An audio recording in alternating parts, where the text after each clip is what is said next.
नमस्कार, मेरा नाम है प्रतिमा मिश्रा। आप देख रहे हैं अड़ी, क्योंकि हमें है देश की पड़ी। दुनिया में बहुत से युद्ध हुए, कई मिलिट्री ऑपरेशन हुए, लेकिन गाजा में आज जिस तरह का युद्ध हो रहा है, ये हालात अर्बन वॉरफेयर की एक बड़ी घटना को बयां कर रहे हैं। गाजा की स्थिति बता रही है कि आने वाले समय में कहीं भी कोई भी युद्ध हुआ तो गाजा की तरह ही होगा।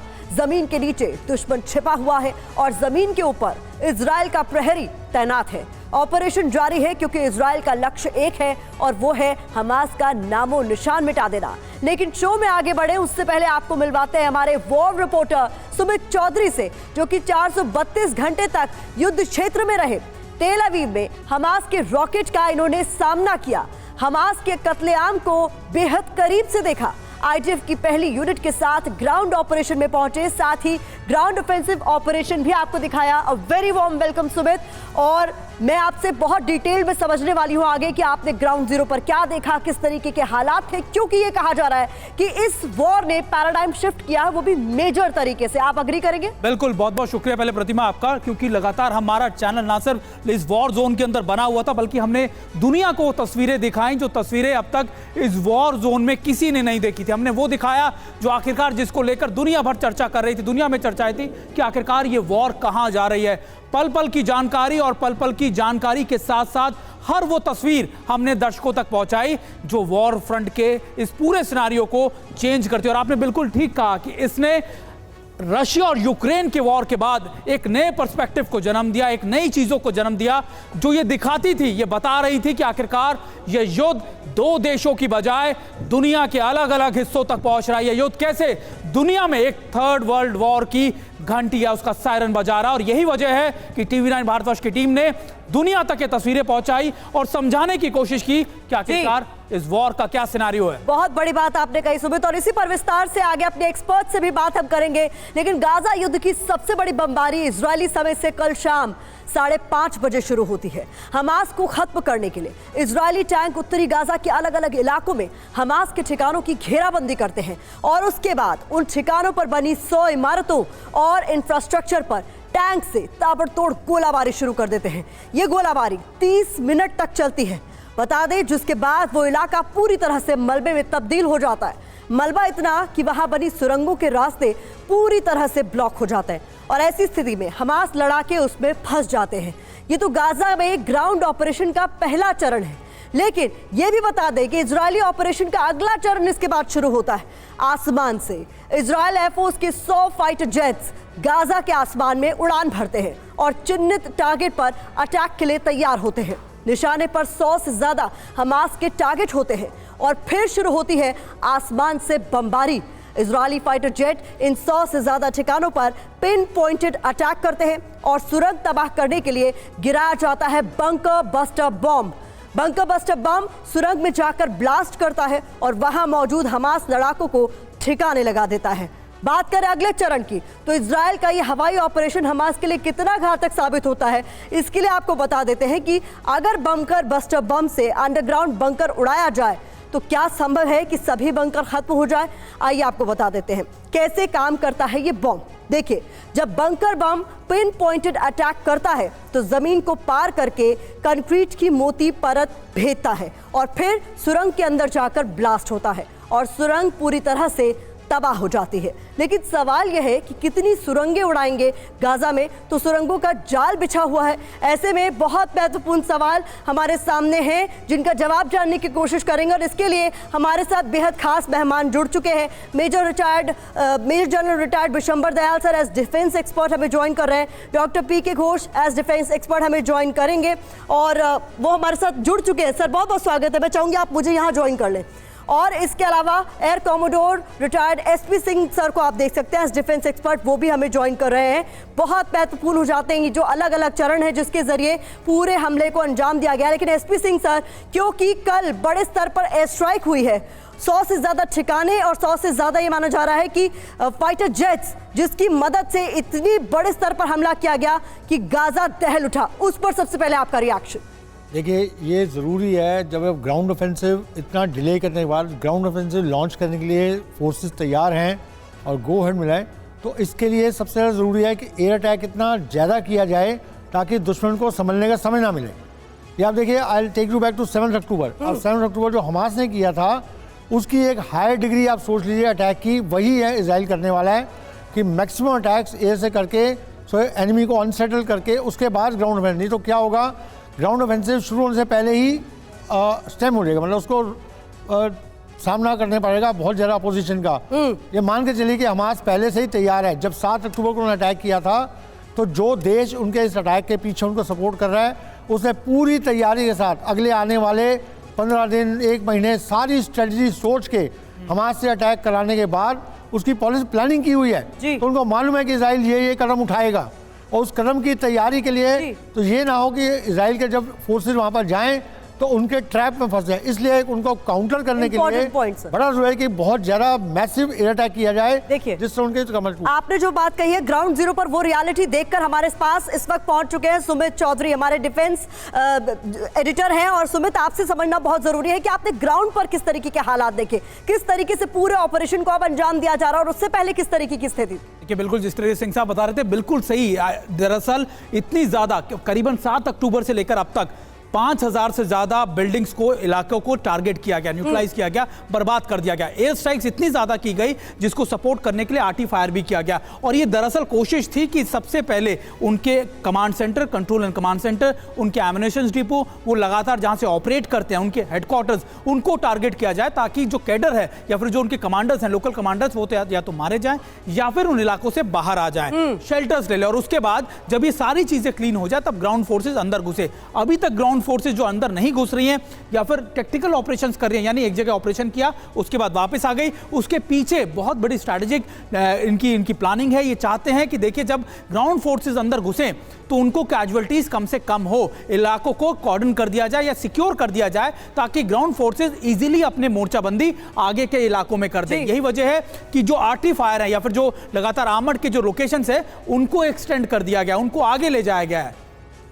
बहुत इंपॉर्टेंट बात आपने कही। पीके घोष सर, चूंकि आप हमारे साथ मौजूद है, बहुत महत्वपूर्ण हो जाता है कि नेवी ने किस तरीके से पूरी महत्वपूर्ण भूमिका निभाई है, क्योंकि अब जो ऑपरेशंस हो रहे हैं उसमें नेवी का भी रोल देखा जा रहा है। And it's very important sir. अब तक तो पहले एयर स्ट्राइक हुई, अब कहा जा रहा है कि ग्राउंड पे जिस तरीके से हम देख रहे हैं यहाँ पर सैनिकों का जमावड़ा भी शुरू हो चुका है, बख्तरबंद गाड़ियां वहां मौजूद है, लेकिन नेवी का रोल कितना इंपॉर्टेंट सर? सबसे पहले ये जो नेवी है ये सपोर्ट, ग्राउंड को सपोर्ट करेगा।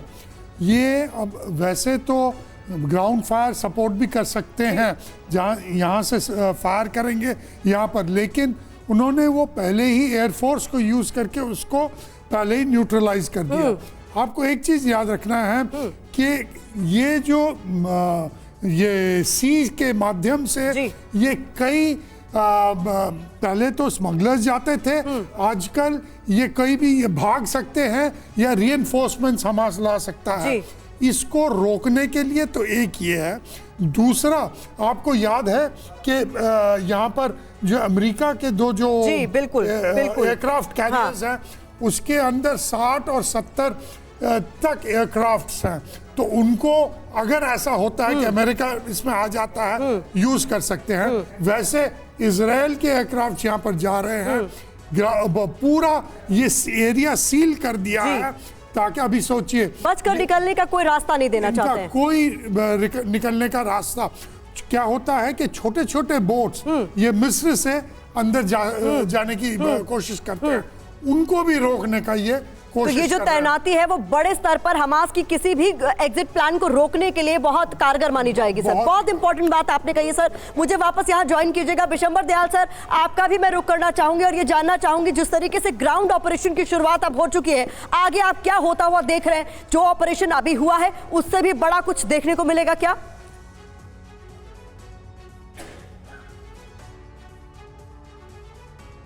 बिशंबर सर, तो हम दोबारा बात करने की कोशिश करेंगे उनसे, और इस बीच आपको हम ये भी बता रहे हैं कि किस तरीके से ये बड़ा ऑपरेशन हो रहा है। गाजा पर इजराइल का बड़ा हमला हुआ है। बता दें TV9 की लाइव रिपोर्टिंग के दौरान हमला हुआ है।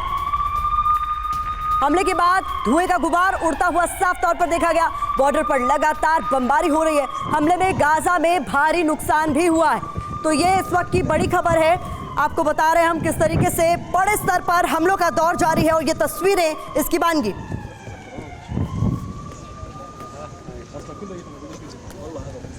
तो हम आपको दिखा रहे हैं कि हमले में गाजा में भारी नुकसान हुआ है और उससे जुड़ी हुई तस्वीरें भी इस वक्त स्क्रीन पर आपके सामने हैं।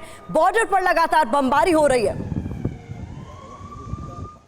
इधर आपको बता दें कि गाजा से हमास को मिटाने के लिए पहले टैंक फिर हवाई हमला करने के बाद भी इजराइल ने ऑपरेशन नहीं रोका। और अब शुरू हुआ तीसरे राउंड में इजरायली सैनिक टैंक और मिलिट्री गाड़ियों के साथ गाजा में एंटर करते हैं, दाखिल होते हैं और जो सामने आता है उसे उड़ाते जा रहे हैं। इजरायली समय से कल शाम 6 बजे के बाद इजरायली सैनिक गाजा में मौजूद हैं और ग्राउंड ऑपरेशन को लगातार अंजाम दे रहे हैं और वो अब तक भी जारी है। बता दें क्योंकि इजराइल ने यह कसम खा ली है कि दुश्मन जब तक मिटा नहीं देंगे तब तक नहीं रुकेंगे। यानी गाजा की तबाही अभी और दर्दनाक होने वाली है और उससे जुड़ी हुई तस्वीरें भी आप तक हम लगातार पहुंचा रहे हैं। लेकिन यह बड़ा अपडेट है कि अब तक ऑपरेशन जारी है। सुमित, बहुत इंपॉर्टेंट हो जाता है कि ऑपरेशन अब तक जारी है, आगे क्या होगा। लेकिन जैसा कि हम कह रहे थे कि बड़ा मेजर पैराडाइम शिफ्ट इस युद्ध में हम होता हुआ देख रहे हैं। देखिए, ऑपरेशन अब धीरे धीरे इसी तरीके से चलेगा। मैं आपको बता रहा हूं, पिछले 2 दिनों के अंदर जो सबसे इंपॉर्टेंट चेंज उन्होंने किया कि ग्राउंड फोर्सेस ने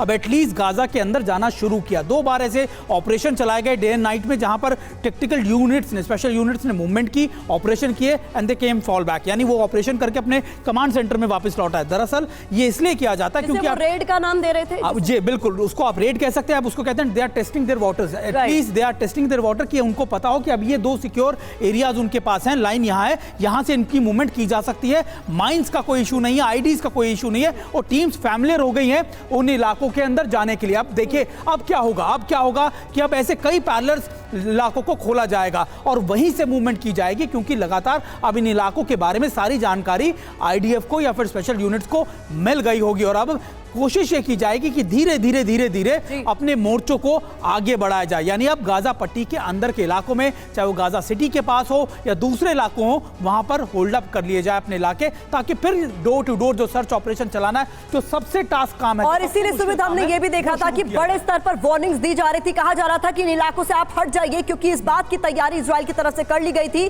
कि वहां पर जहां पर हमास के ठिकाने उन्हें पूरी तरीके से खत्म कर दिया जाएगा। बड़ी खबर आपको बता रहे हैं, जहां पर रॉकेट अटैक हुए हैं और उसे इजराइल के आयरन डोम ने रोका है। ये तस्वीरें भी आप तक हम पहुंचाएंगे, किस तरीके से रॉकेट को रोकता हुआ इजराइल का आयरन डोम इन तस्वीरों में नजर आ रहा है। ये देखिए, लगातार हमास की तरफ से ये हमले किए जा रहे हैं।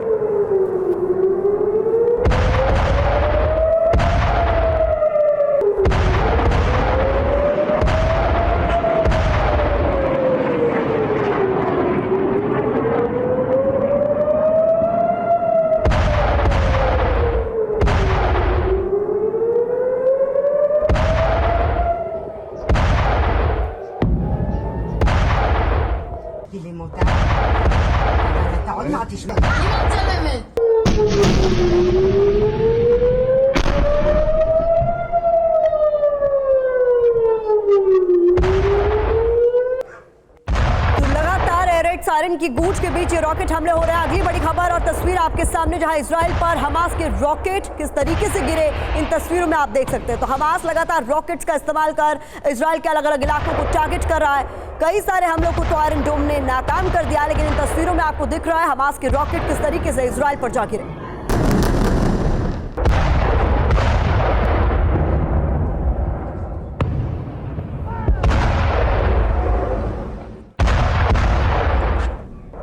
अगली तस्वीर आपके सामने हम रखने जा रहे हैं, जहां 7 अक्टूबर के बाद की सबसे बड़ी बमबारी इन तस्वीरों में कैद हुई है। ये तस्वीरें आप देखिए, लगातार हमले, वार पलटवार तेज होता हुआ और इस बीच ये तस्वीरें सामने आई है जहां काले रंग के धुएं का गुबार देखा जा रहा है। तो ये भी माना जा रहा है कि इसमें बस्टर बम का इस्तेमाल होता हुआ नजर आ रहा है, क्योंकि ये कहा जा रहा है कि बस्टर बम से ही काले रंग का धुआं उठता है और इन बॉम्ब्स का इस्तेमाल हो रहा है हमास की सुरंगों को टारगेट करने के लिए। बिशंबर सर, आपसे ये समझने की कोशिश करेंगे, सुरंगों का एक बड़ा जाल हमास ने बिछाया, कोशिश थी कि इसके जरिए किसी न किसी तरीके से आईडीएफ को रोक लिया जाए, लेकिन इस युद्ध में हम बार बार इस बात को दोहरा रहे हैं कि युद्ध लड़ने का तरीका, युद्ध को देखने का तरीका पूरी तरीके से बदल गया है। बस्टर बम का इस्तेमाल होता हुआ हम देख रहे हैं हमास के ठिकानों को टारगेट करने के लिए। देखिए, जो हमास है उसकी स्ट्रेंथ है कि भाई उसके डिफेंसेस जो हैं वो अंडरग्राउंड हैं, टनल्स में हैं, उनके पास एक्सप्लोजिव्स हैं, बिल्ट अप एरिया में हैं। जो इज़राइल की स्ट्रेंथ है वो उसकी एयर सुपीरियॉरिटी है, उसकी जो प्रिसिजन वेपन फायरिंग सुपीरियॉरिटी है, तो इज़राइल अपनी सुपीरियॉरिटी यूज़ करेगा। उस सुपीरियॉरिटी के तहत पहले जितने भी जिस भी हाई बिल्डिंग्स में या जिस भी स्ट्रांगली बिल्ट बिल्डिंग्स में या जिस भी जहाँ भी उसको अंदेशा है कि यहाँ हमास के टेररिस्ट हो सकते हैं, वो उनको पहले एयर से डिस्ट्रॉय करेगा, आर्टिलरी से डिस्ट्रॉय करेगा, भारी मिसाइल स्ट्राइक से डिस्ट्रॉय करेगा। वो ऐसे अटैक नहीं करेगा कि भाई वो ट्रैप में चल जाए। ग्राउंड फोर्सेस का अटैक करना इजराइल के लिए उतना ही चैलेंजिंग है जितना अब हमास का इस चंगुल से निकलना। हमास ने एक शुरुआत की है, वो इसमें फंस चुका है, और कहीं ना कहीं मैं समझता हूं कि जो ये टनल्स हैं वो इनको यूज करने की कोशिश करेगा, लेकिन इजराइल की जो पावर है वो इतनी स्ट्रांग है, इनको भी डिस्ट्रॉय करेगी। खुद के बिछाए जाल में फंसता हुआ नजर आ रहा है हमास, ये बड़ी बात बिशंबर सर की तरफ से कही गई है, और ये तस्वीरें लगातार हम आप तक पहुंचा रहे हैं किस तरीके से चुन चुनकर हमास के अलग अलग ठिकानों को टारगेट किया जा रहा है, ध्वस्त किया जा रहा है, और ये तस्वीरें हम आपको दिखा रहे हैं। लगातार रॉकेट से हमला भी हमास की ओर से जारी है। अगली बड़ी खबर आपके सामने, गाजा पर आईडीएफ के ताबड़तोड़ हमले भी जारी हैं। उत्तरी गाजा में स्मोक बम दागे गए हैं, तस्वीरें आप तक पहुंचाएंगे हम, जहां गाजा पर आईडीएफ किस तरीके से लगातार हमले कर रहा है, ये आप देख सकते हैं।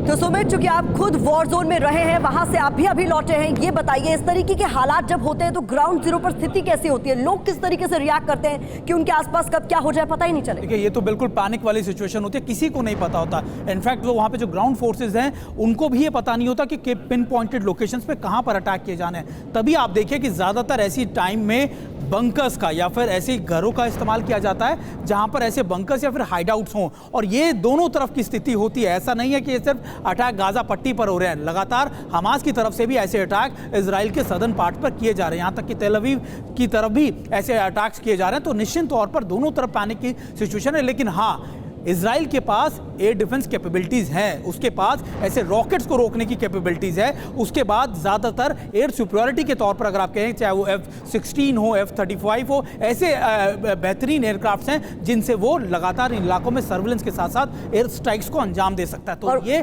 सुपीरियरिटी या फिर आप कह सकते हैं कि एक प्रमुखता जो है वो इजराइल की फोर्सेस के पास है। और देखिए, यहाँ पर वो नजर भी आ रहा है कि इजराइल कितने बड़े स्तर पर कल हमले कर चुका है, और कहा जा रहा है कि अभी और बड़े हमले होने हैं। भीषण बमबारी के बीच इजराइल पर फास्फोरस बम के इस्तेमाल का आरोप लगा है। ये देखिए, बड़ी खबर आपके सामने रख रहे हैं कि फास्फोरस बम आखिरकार है क्या? युद्ध में धुएं का कवर बनाने के लिए इसका इस्तेमाल किया जाता है, और जानकारी आपके सामने, कई किलोमीटर तक विस्फोट का असर देखने को मिलता है, दूर तक धुआं, तो कहीं कहीं आग भी इस बम के कारण लग जाती है। जानकारी ये भी कि ऑक्सीजन के संपर्क में आने पर जलने लगता है, 800 डिग्री सेल्सियस तक तापमान बढ़ने लगता है। ये भी फास्फोरस बम के बारे में हम आपको बता रहे हैं। त्वचा में ऐसी जलन होती है कि कईयों की तो मौत भी हो जाती है। तो इस तरीके के गंभीर आरोप लगाए जा रहे हैं। पीके घोष सर, ये कहा जा रहा है कि हमास ने हालांकि आरोप लगाया है कि इजराइल रिहायशी इलाकों पर इन प्रतिबंधित बॉम्ब्स का इस्तेमाल कर रहा है। पीके घोष सर, देखिए, ये जो फास्फोरस बम है ये एकदम लीगल है, और ये क्या होता है कि इसके जो मतलब फास्फोरस जब लगता है लोगों के साथ, ये जलता रहता है उस टाइम पे, तो ये एक बहुत ही भयानक बम है। हाँ, हमास ने कहा है कि ये बम का इस्तेमाल हुआ है। पहले तो उन्होंने कहा था कि थर्मोबैरिएट्रिक बम भी इस्तेमाल हो रहा है, लेकिन अभी इसकी पुष्टि नहीं हुई है।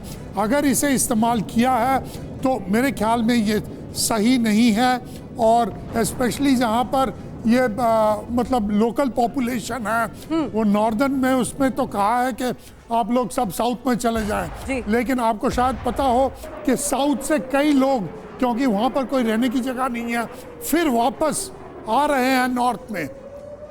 ये ऐसा भी हो रहा है, रिवर्स फ्लो हो रहा है, और यही डर है इजरायलियों का कि अगर वो साउथ से फिर नॉर्थ में आ जाए, क्योंकि वहाँ पर कोई ना खाने का ना पीने का कुछ वो है, वहाँ पर भी बमबारी थोड़ी थोड़ी हो रही है। तो ये अगर हो तो एक मतलब इट विल बी एकदम टोटल मैसेकर। और ये फास्फोरस बम एक बहुत ही मतलब भयानक टाइप का बम है, जो मतलब आदमी को धीरे धीरे मारता है।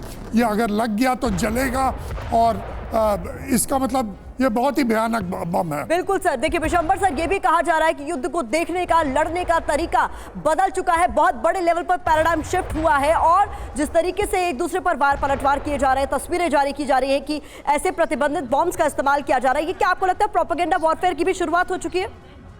देखिए, इंफॉर्मेशन वॉरफेयर, परसेप्शन मैनेजमेंट, दुनिया का मतलब दुनिया के कैसे दुनिया के दिमाग को कंट्रोल किया जाए और किसी ना किसी तरह डिसीव, कैसे डिसेप्शन वॉरफेयर, ये साइकोलॉजिकल वॉरफेयर, ये सारा का सारा इजरायली स्ट्रैटेजी का पार्ट है। और कहीं ना कहीं मैं समझता हूँ इसको हमास भी, जब इस किस्म के अटैक होते हैं उन पे, तो हमास भी इसके बारे में बढ़ चढ़ के प्रोपेगेंडा करता है ताकि दुनिया में जो लोग हैं वो समझें, वो आवाज़ उठाएं।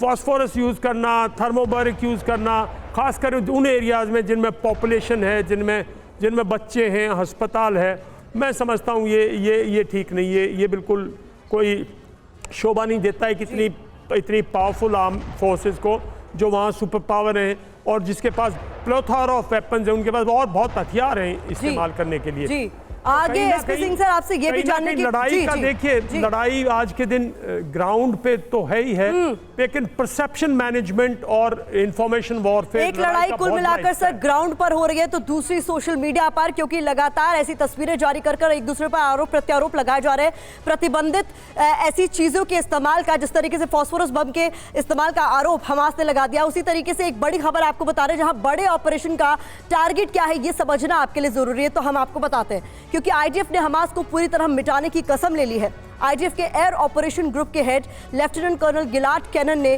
क्या कहा है ये जानिए। हमास का हाथ जहां भी लगा है, हर उस चीज को उड़ा देंगे, ये बड़ी बात उनकी तरफ से कही गई है। युद्धक सुरंग हो, चाहे लड़ाकों के अंडरग्राउंड बेस हो, उन्हें उड़ाने की बात कही गई है। युद्ध के लिए इस्तेमाल होने वाली जगहों को उड़ा देने के लिए, खत्म करने की बात कही गई है। अंडरग्राउंड कमांड कंट्रोल रूम को तबाह कर देने की बात कही गई है। बम लॉन्च सेंटर हो या फिर स्नाइपर्स के पोस्ट हो, इसके अलावा anti tank post, motor fire post, समुद्र किनारे के जितने ठिकाने हैं और इकट्ठा होने की तमाम जगह, साथ ही साथ छिपने की जो जगह है, उन्हें भी टारगेट किया जाएगा। निगरानी टावर्स हो, गाजा में कुछ भी नहीं रहने दिया जाएगा। सब कुछ तहस नहस कर देने का पूरा प्लान तैयार कर लिया गया है। और इस बीच एसपी सिंह सर, आपसे मेरा सवाल है, जिस तरीके से हम देख रहे हैं कि ये युद्ध लगातार तेज होता जा रहा है, बढ़ता जा रहा है, ये भी कहा जा रहा है कि आने वाले वक्त में गाजा का जो युद्ध है एक मिसाल के तौर पर भी देखा जाएगा। It will be a case study sir. देखिए, ये केस तो बिल्कुल केस स्टडी ठीक है, पर ये हमें समझना पड़ेगा कि ये युद्ध जिसे हम कह रहे हैं बार बार, ये एक्चुअली यूनिटिव एक्शन है एक टेरर ऑर्गेनाइजेशन अगेंस्ट। ये दो देशों के बीच में युद्ध नहीं हो रहा है। ये जो लड़ाई है जो इजराइल की है, वो उनका अटैक एक टेरर ऑर्गेनाइजेशन को खत्म करने के लिए है।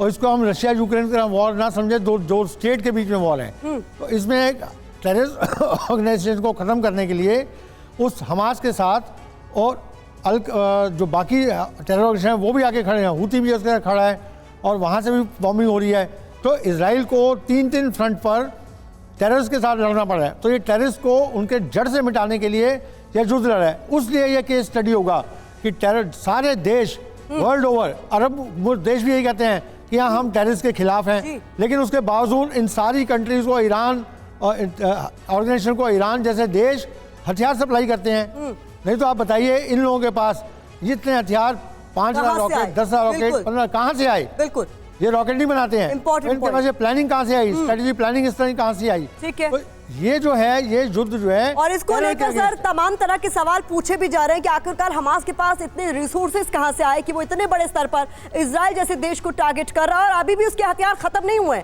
तो ये समझने की कोशिश करेंगे सर आपसे भी और सुमित आपसे भी, यहाँ टच स्क्रीन की मदद से जरा समझाइए, क्योंकि ये बताया जा रहा है कि 220 स्क्वायर किलोमीटर का ये जो पूरा एरिया है, जिसे सैनिटाइज करने की एक तरीके से अभी बड़ा ऑपरेशन चल रहा है। इस एरिया को सैनिटाइज करना, हमास के चंगुल से छुड़ाना सबसे बड़ी प्राथमिकता नजर आ रही है। आपको सबसे पहले तो हम अपने दर्शकों को दिखाएं कि ये पूरा हमने आपके लिए गाजा पट्टी का वो मैप बनाया जो आपको अलग अलग पैटर्न में अलग अलग जगहों से आपको समझाएगा कि इस समय गाजा पट्टी है कैसी और कौन कौन से इलाके हैं जहां पर। देखिए, ये पूरा इलाका जो है इजराइल का इलाका है, ग्रीन का जो पूरा इलाका है ये गाजा पट्टी का इलाका है। अगर आप देखें ग्राउंड फोर्सेस, क्योंकि यहां पर ये आपका एग्जिट पॉइंट है, यहां पर आपका राफा बॉर्डर जहां पर मिस्र का इलाका लगता है, और ये पूरा इलाका वो है जहां पर ऑपरेशन चल रहे हैं। दरअसल इजराइल की ग्राउंड फोर्सेस का मूवमेंट इस समय इन इलाकों में आगे की तरफ पहुंचा है। आगे मतलब इन इलाकों के बॉर्डर इलाकों पर पहुंच चुका और अब कोशिश ये की जा रही है कि नॉर्दर्न पार्ट यानी गाजा का जो नॉर्दर्न पार्ट है इसको किस तरीके से गाजा सिटी तक सिक्योर किया जाए। और यहीं पर इन इलाकों के अंदर सबसे ज्यादा अगर आप देखें एयर स्ट्राइक्स की जा रही है, 5000 से ज्यादा ऐसे लोगों को इस जगहों को टारगेट किया गया। इसके अलावा जो टीम है वो इन इलाकों से टेक्निकल लोकेशंस पर पहुंचकर क्लियरेंस कर अपने लिए एक लाइन क्रिएट कर रही है ताकि उनकी रसद, उनकी बैकअप टीम लगातार इन इलाकों से सिक्योर तरीके से आगे के फॉरवर्ड बेसिस पर पहुंच जाए। और ये पूरा अगर आप देखें इलाका 35 से 40 किलोमीटर का है, लेकिन ऑपरेशनल एरिया जो है वो ये इनिशियल जो है वो 20 किलोमीटर के लगभग का इलाका है और इसी को सबसे पहले प्रतिमा इन्होंने पकड़ना है या फिर इनको सिक्योर करना है। सर, इस इलाके में जहां ऑपरेशन इस वक्त चल रहा है, एक बड़ा चैलेंज ये भी होगा कि ना केवल आपने यहाँ पर एयर स्ट्राइक कर दी और नीचे जमीनी हमले कर दिए, जहां जो रुबल है वहां पर बूबी ट्रैप्स भी हो सकते हैं, कई सारे आप किसी भी तरीके से फंसाए जा सकते हैं, क्योंकि ये वो इलाका है न केवल यहाँ हमास के लड़ाके बल्कि उनको सिंपैथाइज करने वाले भी बड़ी संख्या में लोग हैं। देखिए, यहाँ पर कॉमन पॉपुलेशन बहुत है, इनका डेंसिटी जो है ये हायर है साउथ गाजा के मुकाबले, और यहाँ पर हाई राइजेस भी बहुत हैं। तो ये कोशिश ये है कि ये पूरा मतलब डिस्ट्रॉय करके, जो ये डिस्ट्रॉय करेंगे तो ऑब्वियसली हमास के जो वहाँ पर कमांड पोस्ट हैं, वो अंडरग्राउंड टनल्स हैं, वो किसी भी तरह डिस्ट्रॉय होंगे। लेकिन एक बात यह है कि उन्होंने कहा था, इसीलिए कहा था कि नॉर्थ से आप लोग साउथ में आ जाए, लेकिन साउथ में कुछ है ही नहीं, इन द सेंस दैट उन्होंने कोई अरेंजमेंट्स नहीं किए। यहाँ पर लोग गए हैं, देखा ना खाना है ना पानी है, तो जाएंगे कहाँ? ये फिर वापस आ रहे हैं। ठीक है। और ये एक बहुत बड़ा प्रोपेगेंडा पॉइंट है, प्रोपेगेंडा नहीं इम्पोर्टेंट पॉइंट है कि यहाँ पर जो लोकल पॉपुलेशन मारा जा रहा है, जो शायद हमास के हो ना हो, उसमें अगर वो मारे जाते हैं, ह्यूमैनिटेरियन क्राइसिस हो जाता है। बहुत इंपॉर्टेंट बात आपने कही है सर इस वक्त। और हमने ये भी देखा बिशंबर सर कि अभी एक अस्पताल को लेकर भी बड़ी खबर सामने आई थी, जहां पर ये आरोप लगा दिया गया इजरायली डिफेंस फोर्सेस की तरफ से कि इस अस्पताल को एक तरीके से शील्ड के तौर पर हमास इस्तेमाल कर रहा है, क्योंकि उसकी कमांड सेंटर अंदर मौजूद है, हमास के लड़ाके अंदर मौजूद है। और इससे पहले हम ये भी दिखा रहे थे कि अस्पताल पर जब एक हमला हुआ था, उसको लेकर दोनों की तरफ से सफाई दी जा रही थी कि हमला इजराइल का कहना था कि हमास ने किया और हमास का कहना था कि इजराइल ने किया। अब इसे आप किस तरीके से देखते हैं? देखिए, जो पहले अस्पताल पे अटैक हुआ था, जो भी कोई इजराइल की स्टेटमेंट थी उसमें दम नहीं था, क्योंकि हमास के पास इतना कोई बड़ा हथियार नहीं है जिससे कि इतने बड़े हॉस्पिटल को 500 कैजुअलिटीज कर सके। अगर उसको इंटरसेप्ट किया और वो अपने आप मिसगाइड हो गया, तो मुझे लगता है इजराइल की कोई मिसाइल थी, इजराइल का कोई भारी भरकम वेपन था जो मिसगाइड हो गया, या जो हो सकता है फोकस्ड हो बिल्कुल वहाँ कमांड सेंटर हो, जो इजराइल के पास इनपुट्स हो, वो पॉसिबिलिटी है। देखिए, किसी भी हॉस्पिटल में, किसी भी इंफ्रास्ट्रक्चर के पास हमास जरूर उसको एक्सप्लॉइट करेगा। सर, मैं आपको माफी के साथ रोक रही हूँ क्योंकि इस वक्त एक बहुत बड़ी खबर सामने आ गई है कि आज फिर से हो सकती है टारगेटेड बॉम्बिंग। ये बड़ी खबर है। आईडीएफ ने एक बार फिर से चेतावनी जारी कर दी है, उत्तरी गाजा को तत्काल खाली करो। ये आईडीएफ की तरफ से साफ कर दिया गया, तुरंत आप दक्षिण की तरफ मूव कर जाएं, वहां चले जाएं, क्योंकि अभी के लिए पूरा इलाका खाली कर देने के लिए कह दिया गया है आईडीएफ द्वारा। यानी कल जिस तरीके से कयामत की रात थी गाजा के लिए, आज फिर कोई बड़ा ऑपरेशन आईडीएफ की तरफ से अंजाम दिया जा सकता है। ऐसे में एक वार्निंग जारी कर दी गई है आईडीएफ द्वारा, ये कहते हुए कि आप उत्तरी गाजा के इलाके को जल्द से जल्द खाली करें और साउथ की तरफ, दक्षिण की तरफ मूव कर जाएं। अगली बड़ी खबर आपके सामने, जहां पर गाजा के शिफा अस्पताल में हमास का कमांड सेंटर होने की बात कही गई है। शिफा अस्पताल के तहखाने में हमास का कंट्रोल रूम है। अस्पताल के तहखाने में हथियारों का पूरा जखीरा है, ये कहना आईडीएफ का। इजराइल ने शिफा अस्पताल पर बड़ा दावा किया है, आतंकी गतिविधि के लिए अस्पताल का इस्तेमाल किया जा रहा है, ये भी आईडीएफ की तरफ से कहा गया। और लीजिए, इससे जुड़ी हुई महत्वपूर्ण जानकारी आपके लिए हमने जुटाई है, वो आपके सामने रख देते हैं। इजराइल डिफेंस फोर्स ने क्या बड़ा दावा किया है अस्पतालों को लेकर। अस्पताल में हमास के ठिकाने होने का दावा किया जा रहा है। और ये देखिए, हम आपको दिखा रहे हैं किस तरीके से ये शिफा अस्पताल है। ये वो अस्पताल है, नक्शे पर हम आपको दिखा रहे हैं, जिसमें कमांड सेंटर, उनका कंट्रोल रूम हमास के लड़ाकों के होने की बात कही जा रही है। ये आपको नजर आ रहा है। और हम आपको पूरे नक्शे में दिखा रहे हैं किस तरीके से यहाँ पर एमआरआई कंपाउंड है, हमास का underground complex, emergency, pharmacy, water tank, internal department, Hamas underground complex, reception, Hamas underground complex. ये देखिए विशंबर सर, मैं चाहूंगी आप हमें ज्वाइन करें, इधर आ जाए सर। ये देखिए, ये शिफा अस्पताल और उसके अंदर का पूरा हम आपको समझा रहे हैं कि किस तरीके से पूरी ये बिल्डिंग है और ये बड़ा दावा किया गया। देखिए हमास का अंडरग्राउंड कॉम्प्लेक्स यहाँ होने की बात कही गई है, एक मुझे यहाँ नजर आ रहा है, यहाँ नजर आ रहा है, यहाँ और यहाँ। किस तरीके से इसको देखा जाना चाहिए? देखिए इसमें कोई शक की बात नहीं है कि कहीं ना कहीं ये जो इन्फॉर्मेशन और ये पता कैसे चलता होगा सर, क्योंकि ये जो दावा किया गया है ये कैसे पता चलता होगा कि यहाँ पर अंडरग्राउंड कॉम्प्लेक्स है? देखिए इजराइल के पास पहले तो ह्यूमन इंट है यहाँ पे। हमास के अंदर नहीं, सिर्फ यहाँ को पैलेस्टीनियंस भी हैं, कॉमन पीपल हैं, नर्सेज हैं, बहुत लोग हैं। तो इस जो मोसाद है वो बिल्कुल इफेक्टिव है। आखिर 2005 तक पूरा इजराइल का ही तो यहाँ कब्जा था।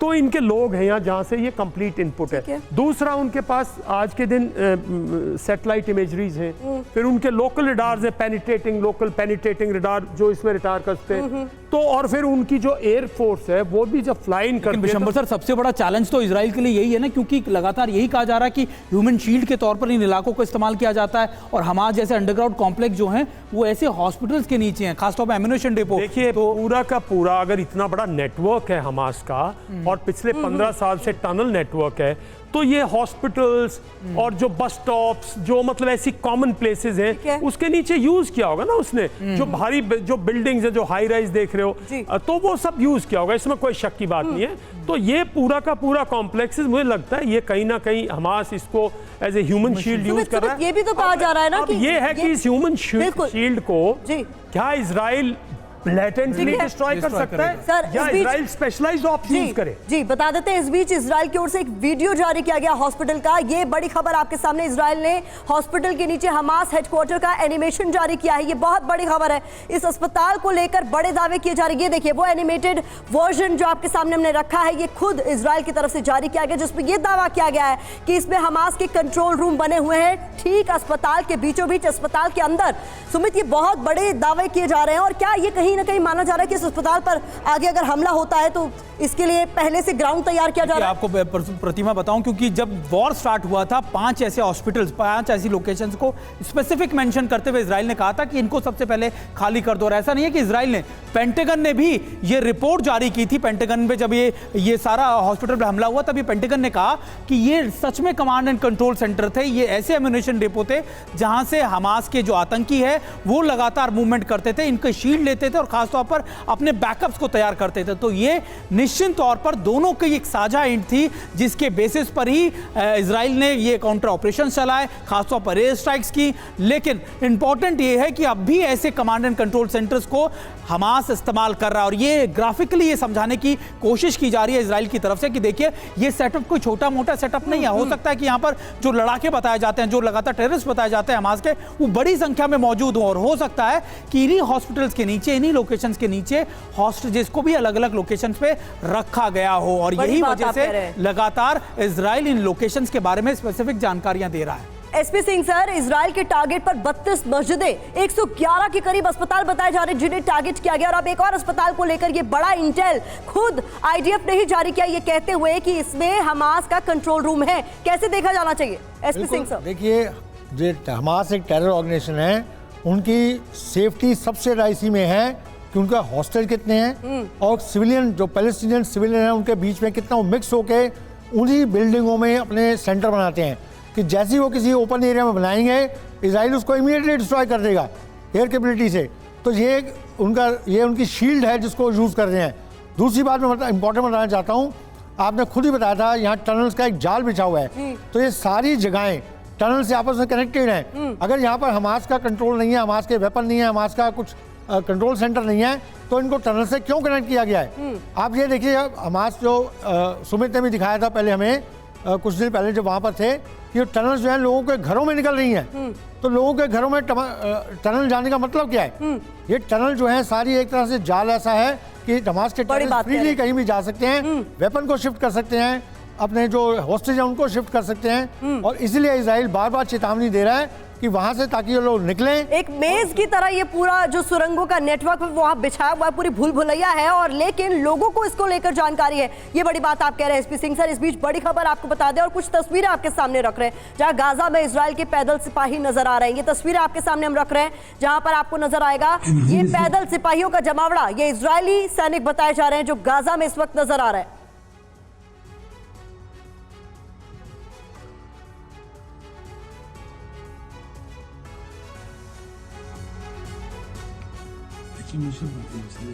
तो आप देखिए कि कैसे गाजा में इजरायली पैदल सिपाही आपको नजर आ रहे हैं, और जब ये ग्राउंड जीरो पर एंटर करते हैं तो किस तरीके के हालात होते हैं, आगे ऑपरेशन कैसे बढ़ता है, ये समझने की कोशिश सुमित से भी करेंगे, अपने एक्सपर्ट से भी करेंगे। लेकिन ये तस्वीरें आप देख रहे हैं जहां गाजा में इजराइल के पैदल सिपाही अंदर दाखिल होते हुए नजर आ रहे हैं। और अगली तस्वीर इस बीच आपके सामने गाजा में घूमती इजराइल की बख्तरबंद गाड़ियों को भी देखा गया। ये तस्वीरें आप देखिए तो किस तरीके से तैयारी पूरी कर ली गई है ग्राउंड ऑपरेशन में हमास के हर एक ठिकाने को टारगेट करने की। ये तस्वीरों में साफ तौर पर देखा जा सकता है, बड़े नंबर्स में आपको नजर आ रही हैं बख्तरबंद गाड़ियां गाजा में घूमती हुई। तो शुरुआत एयर स्ट्राइक्स के साथ हुई और उसके बाद टैंकों का मूवमेंट हमने देखा, और अब तस्वीरें आपके सामने बख्तरबंद गाड़ियों के मूवमेंट की। और इस बीच तस्वीरें कुछ और आपके सामने हम रखेंगे और फिर एक्सपर्ट्स का हम रुख करेंगे। बता दें हमास के गुलेलबाज पर स्नाइपर अटैक की तस्वीरें आपके पास, ये देखिए तस्वीरें। एक शख्स जो कि गुलेल का इस्तेमाल कर रहा था उसको एक स्नाइपर ने कैसे ढेर कर दिया, और इसमें आप ये भी देख रहे हैं कि गुलेलबाज पहले गिरता है गोली लगने के बाद, और कैसे आसपास मौजूद लोग उसकी मदद के लिए आमादा नजर आ रहे हैं। ये देखिए, और यहाँ स्ट्रेचर भी नजर आ रहा है, स्ट्रेचर नजर आ रहा है, एम्बुलेंस पहले से ही तैयार है। कुछ इस तरीके के हालात इस वक्त ग्राउंड जीरो पर नजर आएंगे। देखिए एम्बुलेंस भी आपको नजर आ रही है,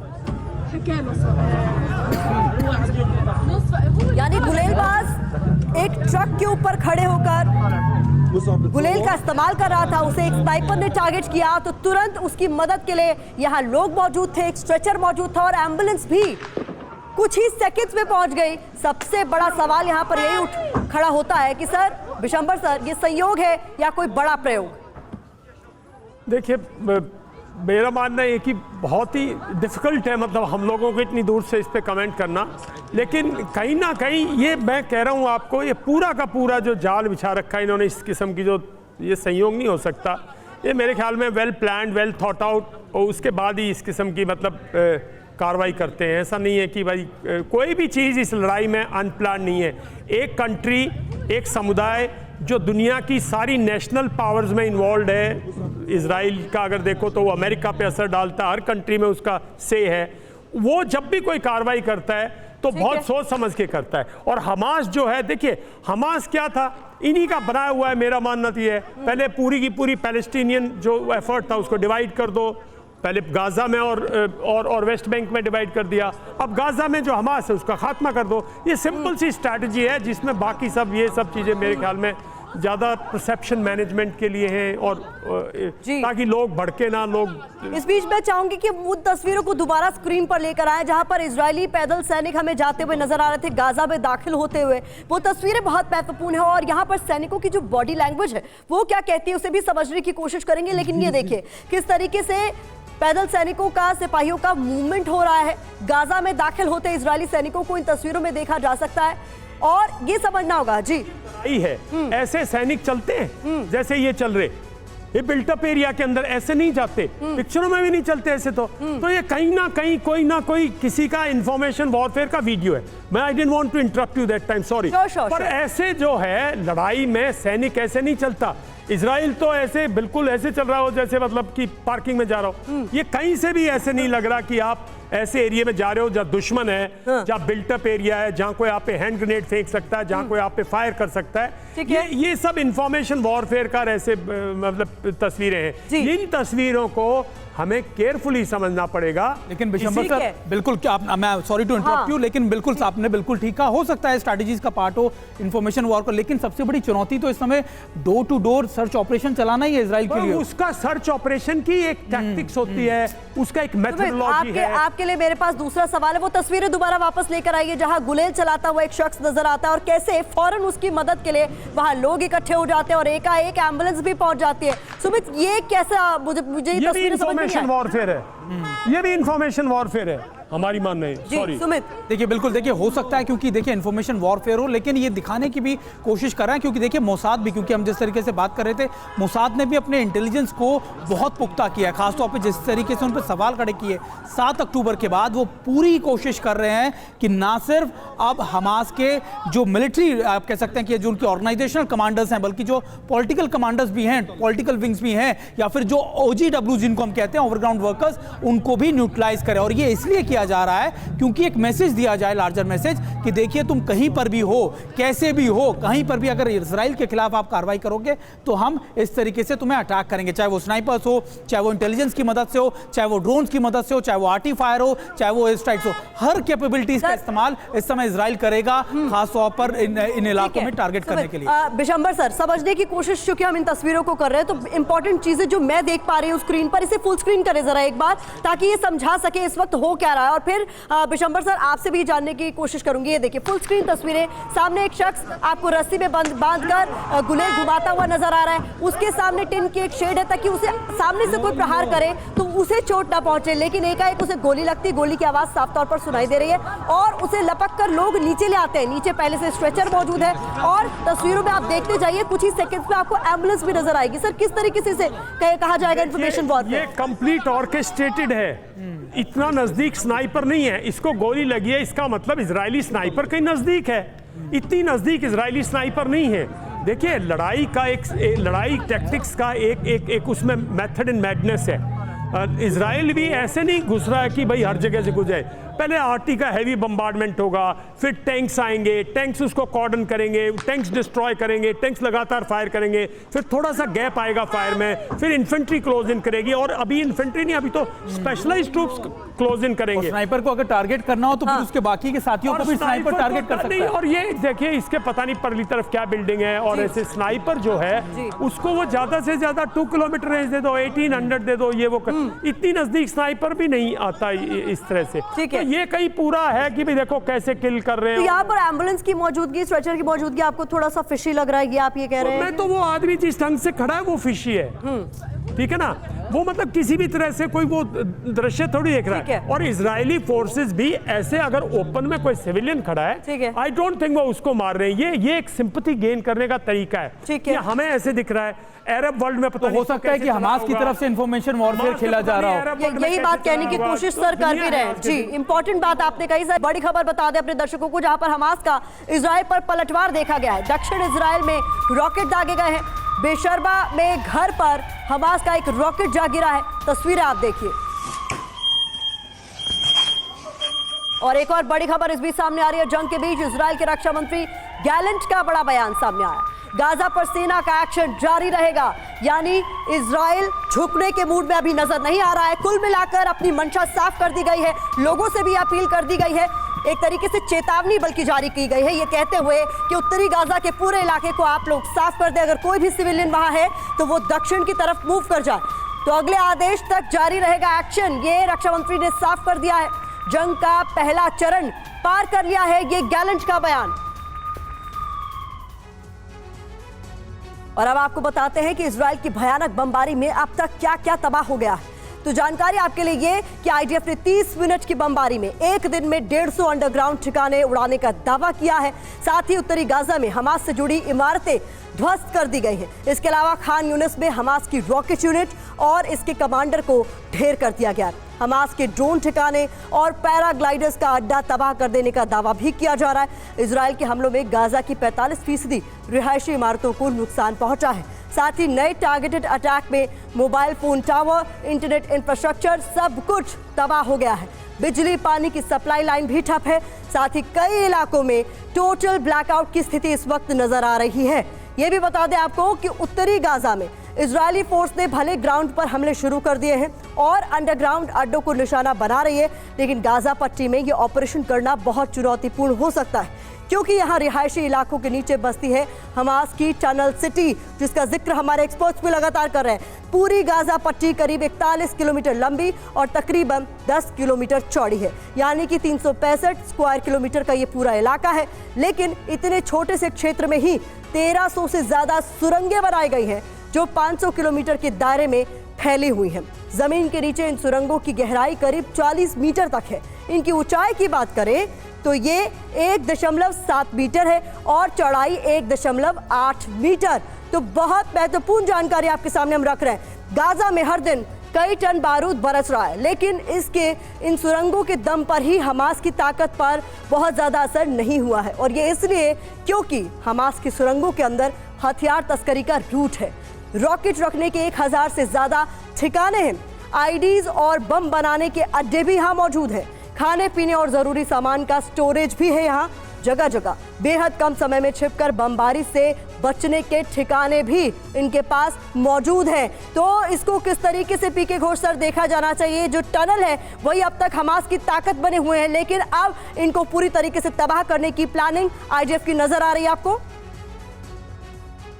घोष सर? हाँ, देखिए, सबसे पहले मैं एक बात बताना चाहता हूँ कि आपने जो ये टनल का स्पेसिफिकेशंस दिया, ये एक्चुअली 3 तरह के टनल होते हैं।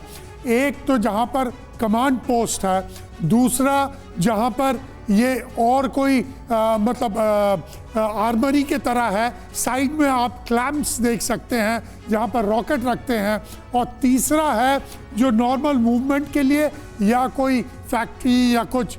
और एक बात मैं बता दूं, ये टनल के लिए ये बहुत अहम है कि जब भी कोई बिल्डिंग स्पेशली नॉर्थ गाजा में बनता है, हमास जाकर उस बिल्डिंग कंस्ट्रक्टर को कह देते हैं कि देखिए हमारे आपके बिल्डिंग के नीचे टनल जाएगा, आप ऐसे करके बिल्डिंग कीजिए ताकि ये टनल इफेक्ट ना हो। और ज़्यादातर जो कमांड पोस्ट हैं वो हॉस्पिटल के पार्किंग एरिया या हॉस्पिटल के नीचे होते हैं या स्कूलों के नीचे होते हैं। तो ये आपने जो अभी दिखा रहे थे, ये एक यानी सर ये आपने बहुत बड़ी बात कही है कि ये जो टनल्स हैं ये ऐसी ही इमारतों से होकर गुजरती हैं जिन पर अगर हमला किया भी जाता है तो कहीं ना कहीं इंटरनेशनल एजेंसी की निगाह उस पर बनी रहेगी, चाहे वो अस्पताल हो चाहे वो स्कूल हो, जहां पर ह्यूमैनिटेरियन लॉस बड़े स्तर पर हो सकता है। ये बड़ी बात है, इस पर एक्सपर्ट से आगे बात करेंगे। एक तरफ जहां इजरायली सेना का ग्राउंड ऑपरेशन चल रहा है, तो वहीं इजरायल की नेवी भी समुद्र से फुल एक्शन में है। राफा बीच पर इजरायली नेवी के शाइटेट कमांडो ने 13 हमास लड़ाकों को मार गिराया। तो ये बहुत महत्वपूर्ण जानकारी आपके सामने रख रहे हैं कि हमास की फ्रॉग यूनिट पर किस तरीके से हमला बोला गया है। अगली जानकारी आपके सामने, इससे पहले 25 अक्टूबर को भी हमास की फ्रॉग यूनिट ने गाजा पट्टी से समंदर के रास्ते घुसपैठ की कोशिश की, लेकिन इजरायली नौसेना के हमले में उनके 10 लड़ाके मारे गए। समुद्र के रास्ते गाजा पट्टी से ये यूनिट इजराइल के जिकिम और कर्मिया के सीमावर्ती इलाके में घुसपैठ की कोशिश कर रही थी। हालांकि इन हमलों को, इन कोशिशों को नाकाम कर दिया गया। तो हमास की फ्रॉग यूनिट लगातार समुद्र में मौजूद है, ये बड़े दावे भी किए जा रहे हैं। इस बीच अब आपको 4 महत्वपूर्ण तस्वीरें हम दिखाने जा रहे हैं। बहुत जरूरी तस्वीरें आपके सामने हम रखेंगे ताकि आप समझ सकें कि इस वक्त किस तरीके के हालात बने हुए हैं। तो ये तस्वीरें आपके सामने है। पहली तस्वीर हिजबुल्लाह का इजराइल पर रॉकेट अटैक, और ये तस्वीरें आप देखिए। तो एक तरफ हमास से चुनौती मिल रही है इजराइल को, दूसरी तरफ हिजबुल्लाह से।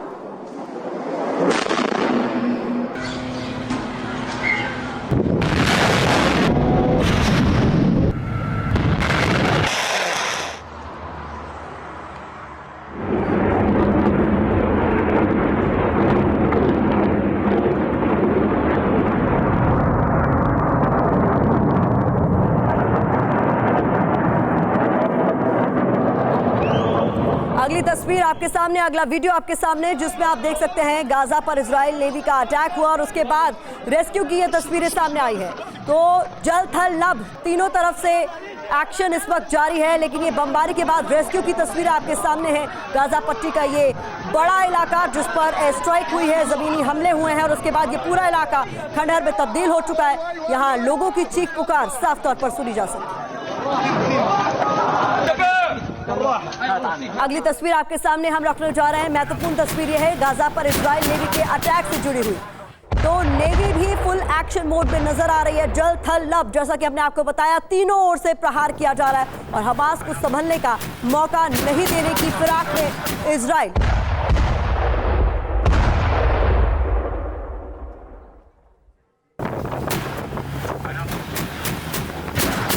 अगली तस्वीर आपके सामने हम रखने जा रहे हैं। ये महत्वपूर्ण वीडियो जो लगातार सामने आ रहा है। युद्ध में तबाह आम लोग, कैसे लोगों की जिंदगियां तबाह हो गई हैं इस युद्ध के कारण, ये आप देखिए तस्वीरों में। ये गाजा पट्टी की तस्वीरें सामने आ रही हैं जहां पर लगातार हो रहे अटैक्स के बाद बड़ी बड़ी इमारतें जबीदोज हो चुकी हैं और लोग किस तरीके से इमोशनल नजर आ रहे हैं वो आप देखिए। और इस बीच गाजा पर मिस्र के राष्ट्रपति अब्देल फतेह अल सीसी की बहुत बड़ी चेतावनी। टाइम बम बन रहा है पूरा इलाका, किसी भी तरफ बढ़ सकती है जंग। मिस्र के एयर स्पेस में ड्रोन घुसने पर बोले अल सीसी। तो एक और बड़ी खबर आपके सामने, आईडीएफ की बमबारी पर रूस का बयान सामने आया है। गाजा में बमबारी तत्काल रुकनी चाहिए। इन हमलों से दर्शकों के लिए त्रासदी खड़ी हो रही है। ये बमबारी अंतर्राष्ट्रीय कानून के खिलाफ। गाजा पर हमले के खिलाफ लंदन में बड़ा प्रदर्शन हो रहा है। फिलिस्तीन के समर्थन में ये प्रदर्शन हो रहा है। सड़कों पर हजारों लोग उतरे।